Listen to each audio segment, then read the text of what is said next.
Hi guys, welcome back. In this video, we are looking into the Malayali super stylish actress Kavya Madhavan. She is very popular Malayali actress and she was now not actively present in the film career, but in the 90s and 2000s she is active so brilliantly. She was born in 1984 in Neeleshwaram and her husband name is Dilip.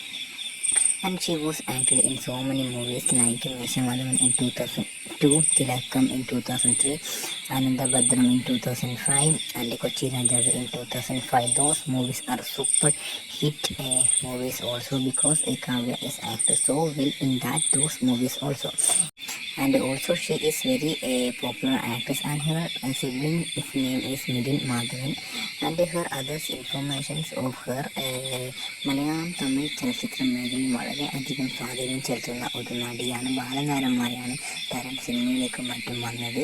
പിന്നീട് main വേഷങ്ങളിലേക്കും മറ്റും എത്തുവാൻ താരത്തിന് സാധിച്ചു. Video ഇഷ്ടപ്പെട്ട video share ചെയ്ത് thank you guys for watching this video.